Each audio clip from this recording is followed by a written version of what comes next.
स्वाध्यायः परमः। Doctor Baba Saheb Ambedkar open university.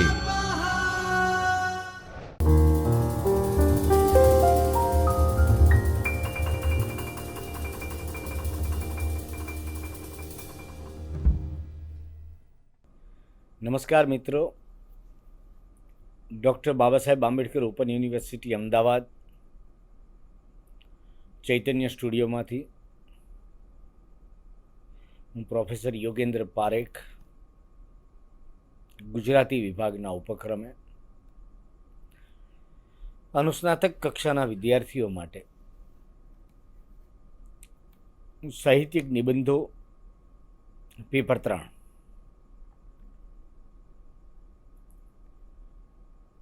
આપણે આજે સાહિત્ય અને સમાજાભિમુખતા વિશે વાત કરીશું. સાહિત્ય સિદ્ધાંતો વિશે આપણે અભ્યાસ કર્યો છે. સાહિત્ય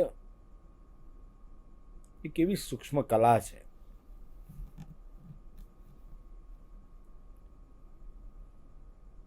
જેનું સ્વરૂપ વૈવિધ્ય, વિષય વસ્તુનું વૈવિધ્ય, અભિવ્યક્તિ રીતિઓનું વૈવિધ્ય, કેટલા વિષયો કેટલી રીતે રજૂઆત પામે, કેટલા સ્વરૂપમાં રજૂઆત પામે, એમાં સાહિત્ય રચનાઓમાં કેટલો સમય ખંડ સચવાયો હોય, કેટલું બધું હોય સાહિત્યમાં. છેલ્લા 5,000 વર્ષના સાહિત્યની વાત કરીએ તો આપણું પ્રાચીન સાહિત્ય, રવિન્દ્રનાથ ટાગોરે સુંદર પુસ્તક કર્યું છે નાનકડું પ્રાચીન સાહિત્ય વિશે. આપણું મધ્યકાળનું સાહિત્ય, આપણું અર્વાચીન સાહિત્ય, અર્વાચીન સાહિત્યમાં એટલે છેલ્લા 150 વર્ષનું સાહિત્ય, એકંદરે 800 વર્ષથી ગુજરાતી સાહિત્ય આપણને જે રીતે ઉપલબ્ધ થયું છે તે સાહિત્ય, એના વિષય વસ્તુ તરીકે કેટલી બધી બાબતોનો સમાવેશ થાય છે. આપણે શું જાણીએ છીએ મિત્રો કે મધ્યકાળમાં જીવન વિશેની, એટલે કે મનુષ્યના જીવાતા જતા જીવન વિશેની વાત કરતા પરલોકની વાત સાહિત્યના કેન્દ્રમાં વધારે હતી. મધ્યકાળમાં સાહિત્ય પદ્યમાં જ મળે છે. એવું કેમ હશે પદ્યમાં જ? આ વિચારવું જોઈએ. કારણ કે લખવા માટેની સામગ્રીનો અભાવ હતો. મુદ્રણ યંત્રો હતા નહીં. દરેકને માટે સહજ નહોતું કે એ લખે અને લખેલું સાચવી શકે. જે કંઈ લખાતું એના માટે કાગળ નહોતો, કલમ હતી એ જુદી હતી, અને લખાતું એ હસ્તપ્રતો જે મળે છે આપણને જૂની, જે પ્રકારની છાલ પર કે જુદા જુદા માધ્યમમાં જે અંકિત થયેલી હસ્તપ્રતો જોઈએ તો આપણને ખ્યાલ આવે. હવે તો જોકે હસ્તપ્રતોની જાળવણીનું વૈજ્ઞાનિક ઢબે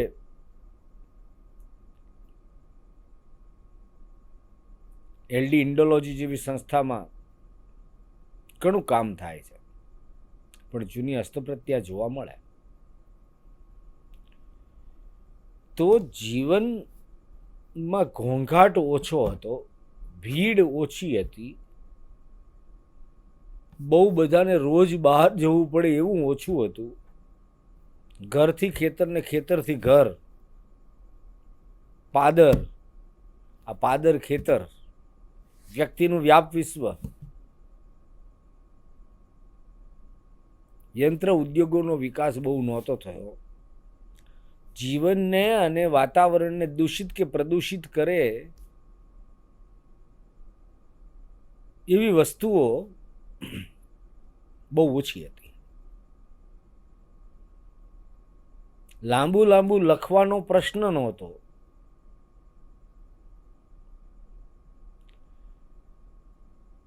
હૈયામાંથી ઉમળકાપૂર્વક નીકળી ગયેલા શબ્દો લયબદ્ધ હોય, ગાવાનું મન થાય એમ હોય,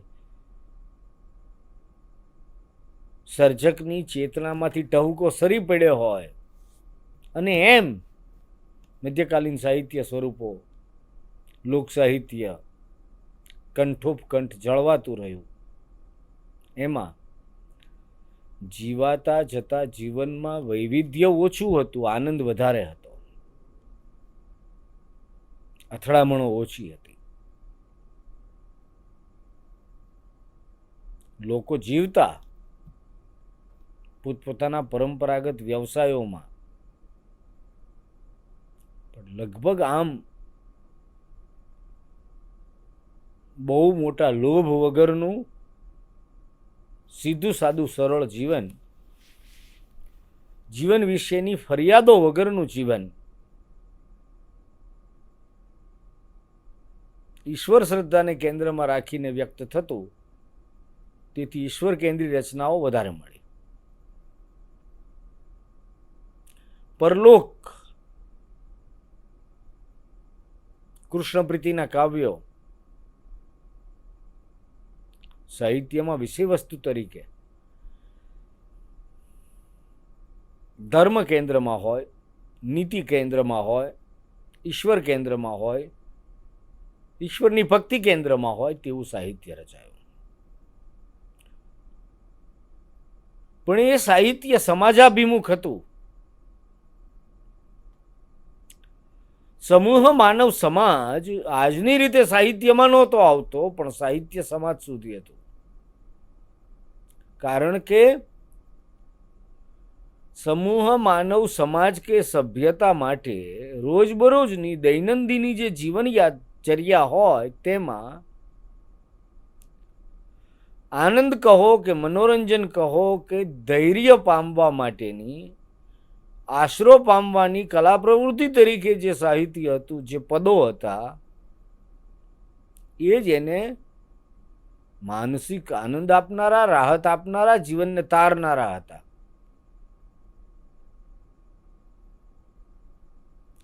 નરસિંહ મહેતાએ અખિલ બ્રહ્માંડમાં એક તું શ્રી હરિ એમ કહ્યું હશે. એમાં અખિલ બ્રહ્માંડની વાત છે, પણ તે સમયના માનવ સમાજને એ પ્રભાતિયા સ્પર્શી ગયા.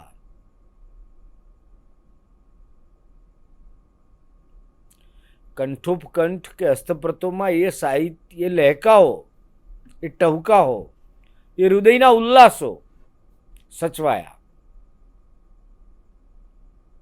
મનુષ્ય કેન્દ્રમાં નહોતો, પણ માનવ સમાજે નરસિંહ, મીરા કે નરસિંહ પૂર્વેના સાહિત્યની ઉર્મિઓને પોતાના ચિત્તમાં સંઘરી રાખી, એનો આદર આપ્યો, એમાંથી જીવનમાં શાતા શોધી લીધી. જીવન માટે ઠારણ ઘાટ હતું. પ્રેમ 25માં શબ્દ છે ઠારણ ઘાટ, વિશ્વનાથ જાની.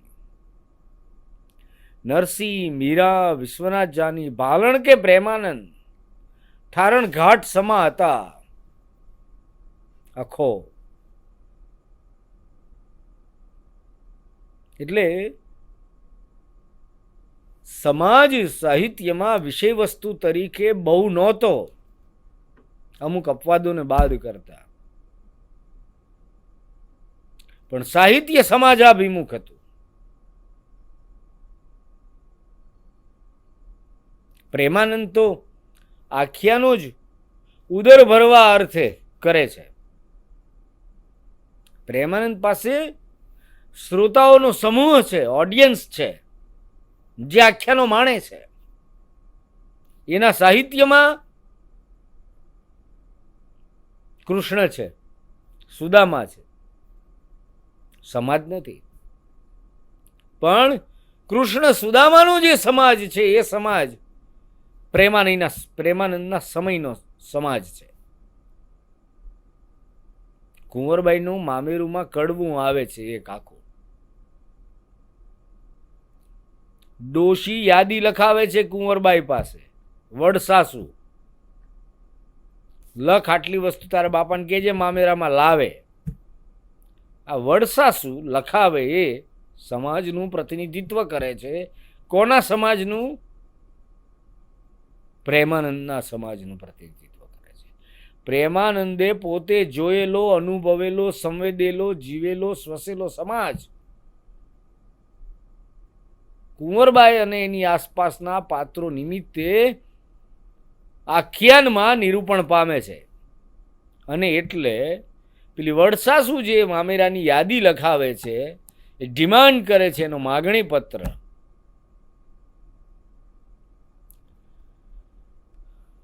એની ધ્રુવ પંક્તિ છે, ડોશીએ દાટ વાળ્યો. આ દાટ વાળતી ડોશી જે મળે છે, જેને દાટ વાળ્યો એ ડોશી સમાજનું પ્રતિબિંબ છે.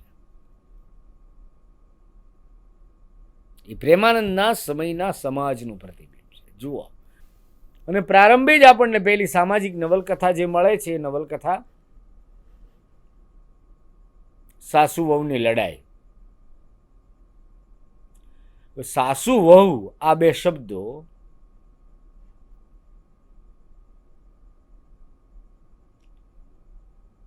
સંસાર જીવનમાં કે વ્યક્તિ જીવનમાં કેટલો મોટું અથવા કેટલું મહાન મહત્વ ધરાવે છે. કેટલું મહત્વ ધરાવે છે, જીવનનો કેટલો મોટો હિસ્સો રોકી લે છે આ બે શબ્દો.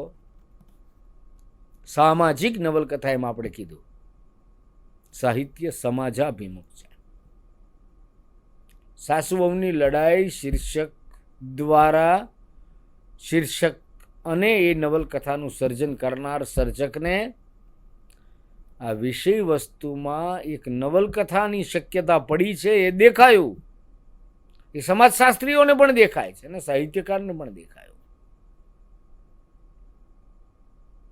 મૂળે છે એક નવલકથા. નવલકથાના સાહિત્ય સ્વરૂપમાં આ વિષયની માવજત કરવાનો સર્જકને આવેલો વિચાર અને એનું નવલકથા સ્વરૂપ એ વાત સિદ્ધ કરે છે. એને એવા બીજા અનેક ઉદાહરણો થકી કે સાહિત્યકારને સમાજાભિમુખ થયા વગર ચાલે નહીં. અલબત્ત એવા અંતિમવાદી વિધાનો આપણે કરવાની કોઈ જરૂર નથી. સમાજાભિમુખ ન હોય એ વસ્તુ શબ્દોમાં અભિવ્યક્ત થઈ હોય તો સાહિત્ય ન હોય એવું નથી. પરંતુ સાહિત્યકાર પોતે પણ આ સમાજમાંથી આવે છે, એ સમાજનો હિસ્સો છે. બહુ મોટા સાહિત્યકાર, મૂર્ધન્ય સર્જક સમાજનું ઘડતર કરે છે પોતાના સાહિત્ય થકી. જેમ કે ગાંધી યુગ એમ આપણે કહીએ છીએ, ત્યારે ગાંધીજીના સમયમાં ગાંધીજી જે જીવ્યા અને જે કાર્ય કર્યા એનાથી પ્રભાવિત થયો આખો યુગ. એ યુગ બળોને પ્રભાવિત કરતું મોટું યુગ બળ એ પોતે ગાંધીજી હતા. પંડિત યુગમાં ગોવર્ધન રામ, બીજા ઘણા સર્જકો હતા. કાંત હતા, કલાપી હતા, પૂર્વાલાપના કવિ કાંત, નાનાલાલ, રમણભાઈ નીલકંઠ, બકર ઠાકોર. તો ગોવર્ધન રામની નવલકથા સરસ્વતીચંદ્ર, પૂર્વાલાપ અને કુસુમમાળા જેવી સાહિત્ય કૃતિઓ પણ ખરી, પણ સરસ્વતીચંદ્ર નિમિત્તે આપણે એમ વિચારી શકીએ કે ગોવર્ધન રામનું ગદ્ય પંડિત યુગના ગદ્યની એવી રીતે માવજત કરે છે અને પ્રેરિત કરે છે કે પછીની પેઢીઓ સ્વરૂપની દૃષ્ટિએ નવલકથામાં ગોવર્ધન રામનું અનુકરણ કરે છે.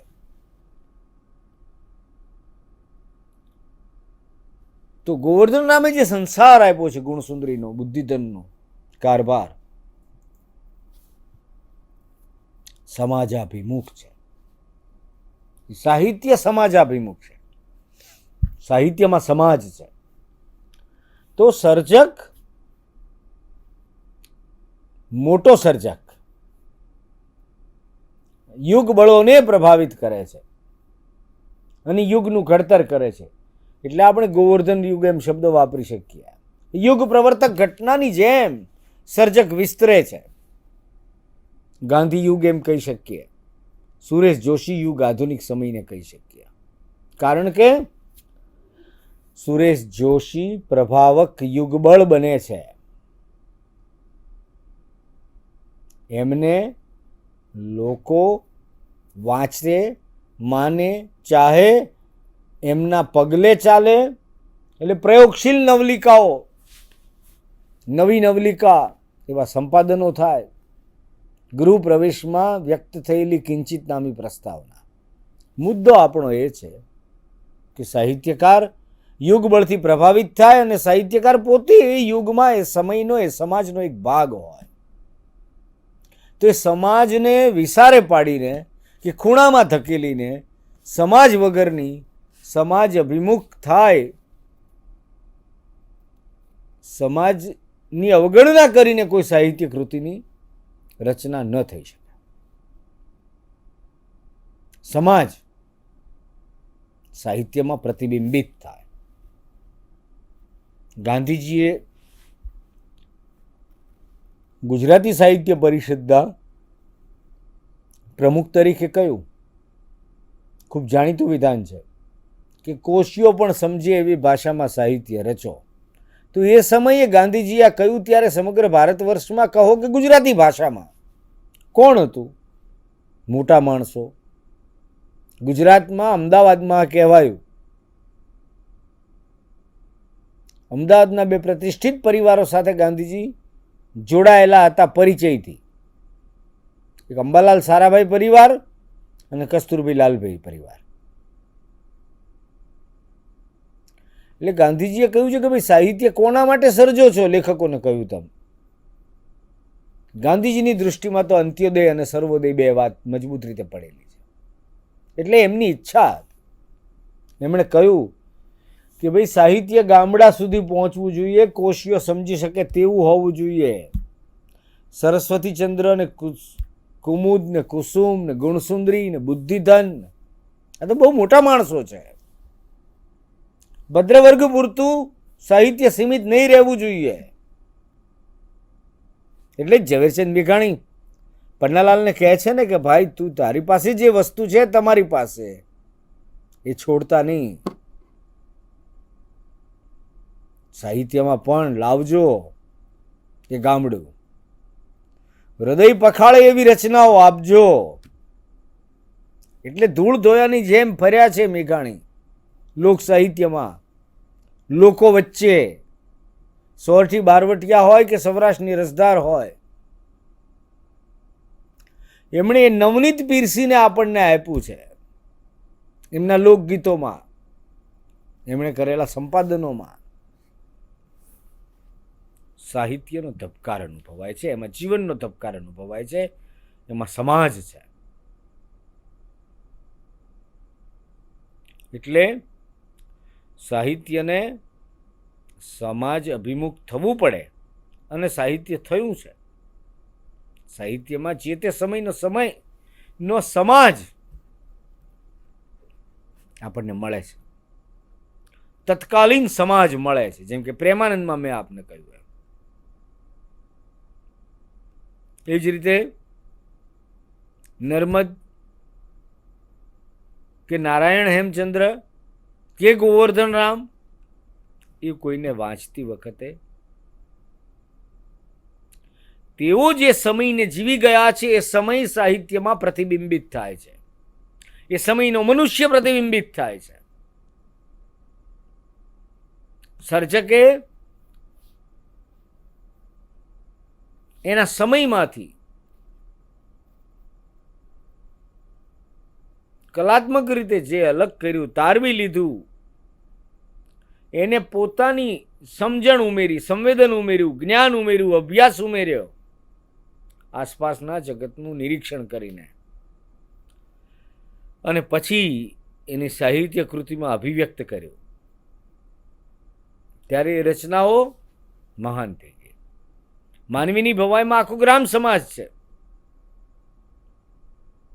એના તહેવારો, એની નીતિ, એની રીતિ, એના કપટ, જ્ઞાતિમાં ચાલતા કપટ, પ્રપંચ,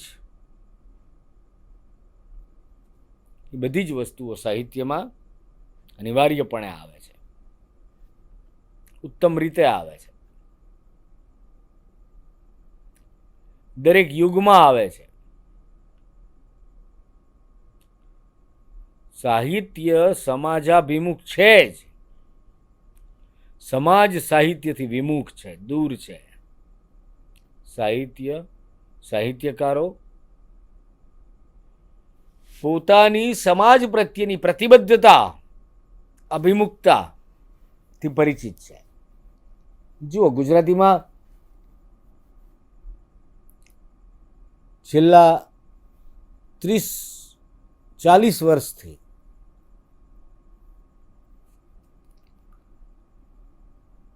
નવમા દાયકામાં ગુજરાતી દલિત વાર્તાનું સંપાદન પ્રગટ થયું. બીજા દલિત વિષય વસ્તુના સામયિકો પ્રગટ થયા. આ બધામાંથી નિષ્પન્ન શું થયું? સમાજ, દુનિયાનો, ગુજરાતનો, વિશ્વમાં વસતી એક મોટો સમૂહ મનુષ્યનો જે બદતર રીતે અપમાનજનક હાલતમાં જીવે છે, એની પોતાની પીડા છે, એનું પોતાનું જીવન સંઘર્ષ છે, એમના સપનાઓ છે, એમના પુરુષાર્થ છે, એમણે સહન કરેલા અપમાનો છે. આ બધી વાત સાહિત્યમાં આવવી જોઈએ. સાહિત્યની રીતે ભાતે, એની શરતે આવવી જોઈએ. તો વાર્તા અને કવિતામાં વધારે આવી. દલિત વિષય વસ્તુ આધારિત વાર્તા, કવિતા, દલિત સાહિત્યનો દીર્ઘ અભ્યાસ આપણા અમુક વિદ્વાનોએ કર્યો છે. તો જીવન, જીવાતું જતું જીવન, સમાજ, એની સમસ્યાઓ, એની પ્રસન્નતા સહિત ક્યારેક ચળવળની ભૂમિકાએ, ક્યારેક પરિવર્તનની ભૂમિકાએ પણ સાહિત્યમાં આવે છે.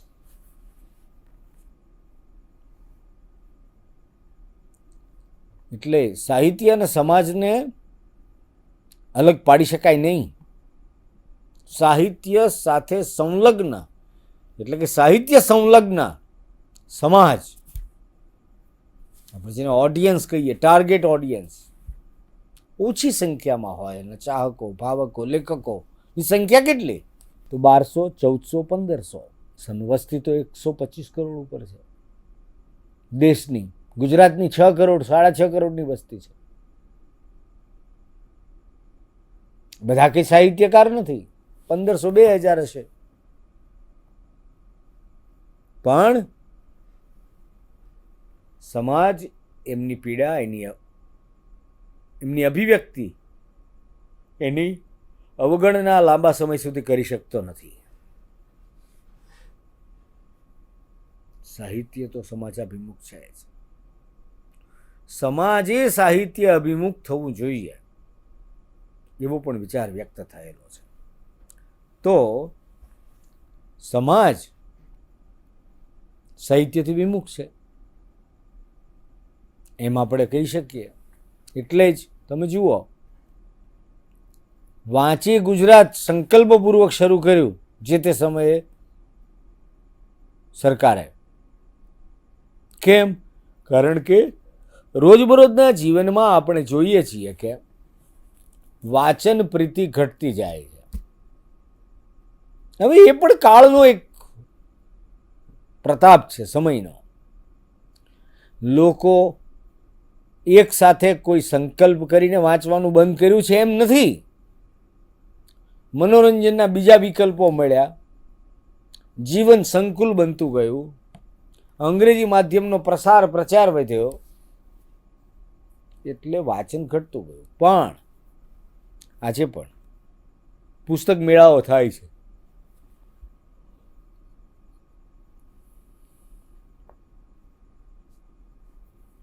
પુસ્તક મેળાઓમાં અનેકવિધ વિષય પરના પુસ્તકો એકસાથે મળે છે.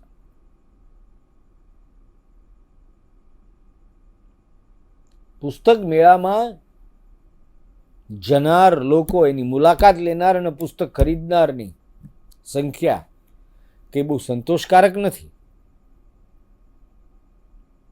સાહિત્યકાર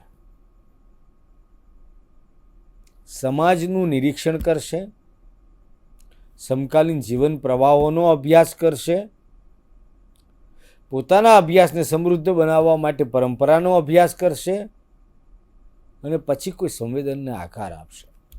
ત્યારે એ સમાજની બાદબાકી નહીં કરી શકે. પણ સમાજે સક્રિય થવું પડશે. સાહિત્ય પ્રત્યે અભિમુખ થવા એ સમાજની જવાબદારી છે. સમાજની સામૂહિક જવાબદારી છે કે સાહિત્યિક રુચિનું સંવર્ધન થાય એવી પ્રવૃત્તિને પ્રેરણા અને પ્રોત્સાહન આપવું. પુસ્તક પરબ યોજના માતૃભાષા અભિયાન સંવર્ધન અંતર્ગત, માતૃભાષા સંવર્ધન અભિયાન અંતર્ગત પુસ્તક પરબ યોજના ચાલે છે. એનો લાભ લેનારા લોકોની સંખ્યામાં અભિવૃદ્ધિ થવી જોઈએ. તરતું પુસ્તક વહેતું મૂકવાનો વિચાર આવ્યો, એકાદ વર્ષ સરસ ચાલ્યું, પછી આપણે ભૂલી ગયા. મૂળ વાત એ હતી જે પુસ્તક તમે વાંચી લીધું છે એ બીજા સુધી પહોંચે, બીજો ત્રીજા સુધી પહોંચાડે. એમ એક જ પુસ્તક કેટલાય લોકો સુધી પહોંચતું થાય. આ બધી વાત કહેવાને કરવાનો આશય એટલા માટે છે કે સાહિત્ય સમાજ સુધી પહોંચ્યું છે. જેમ કે સોરઠી બારવટિયા એમ કહીએ તો એક આખો જુદો જ સમાજ એમાં નિષ્પન્ન થાય છે. પણ સમાજ હજી સાહિત્ય સુધી પહોંચવામાં જાણે આનાકાની કરે છે. લાઇબ્રેરી માટે ગ્રાન્ટ મળે, પુસ્તક વાંચવા તો સમય કાઢવો જોઈએ ને. તો સમય જુદો જુદો સમય, જુદા સમયના મનુષ્યો, જુદા સમયનો સમાજ સાહિત્યમાં નિષ્પન્ન થાય, સાહિત્ય સમાજ સુધી જાય અને સામાજિક ચેતનાથી વ્યક્તિ સમૂહ વાચન પ્રીતિ કેળવે. એ આપણા સમયની માગ છે. એ જે ઘટતું ગયું, હવે કોઈ વાંચતું નથી, કોણ વાંચે, આટલું બધું કોણ વાંચે, એવા જે પ્રશ્નો થયા, એનું કારણ શું છે? એ કોઈ પણ કળાકૃતિના ટૂંકસાર જેવો સંદેશ 2 જ મિનિટમાં લોકો વોટ્સએપ પર કે ફેસબુકમાં વહેતો કરી દે છે. એટલે અભિપ્રાયોનો ટ્રાફિક પણ જામ છે. મૂળ વસ્તુ એના મર્મ સુધી પહોંચવા માટેની ધીરજનો સંપૂર્ણપણે અભાવ છે. એટલે સાહિત્ય એ સમાજાભિમુખ તો છે જ, પણ સમાજે પણ સાહિત્યાભિમુખ બનવાની જરૂર છે. સાહિત્યનું કોઈને કોઈ રીતે સતત વહેતી આ ચાલતી પ્રક્રિયામાં સાહિત્ય પણ સમાજને જે રીતે સાથે લઈને ચાલે છે તેમાં એ પરંપરા ચાલતી રહે અને સમાજ સાહિત્ય અભિમુખ બને. આપણે ગુજરાતી સાહિત્યની મૂલ્યવાન કૃતિ કહીએ, ઘણી હોય પણ થોડાક નામ લઈએ તો ભાઈ સરસ્વતીચંદ્ર છે, પૂર્વાલાપ છે, સત્યના પ્રયોગો છે, વિશ્વશાંતિ છે, ધ્વનિ કાવ્ય સંગ્રહ છે. તો આ બધી રચનાઓ આપણને ગુજરાતના કોઈ છેવાડાના ગામમાં મળતી નથી અને પ્રખ્યાત બ્રાન્ડના પાઉંભાજીના મસાલા દરેક ગામમાં મળે છે. પ્રખ્યાત સાહિત્ય રચના અખુપાર જોઈએ તો દરેક ગામમાં નહીં મળે.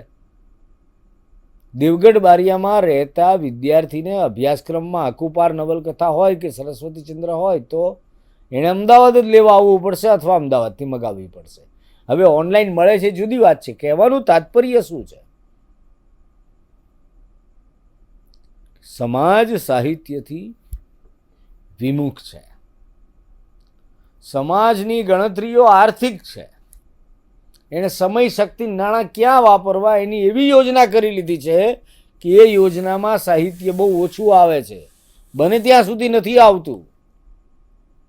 એટલે સાહિત્ય તો સમાજાભિમુખ છે જ, પણ સમાજે સાહિત્યાભિમુખ થવાની જરૂર છે.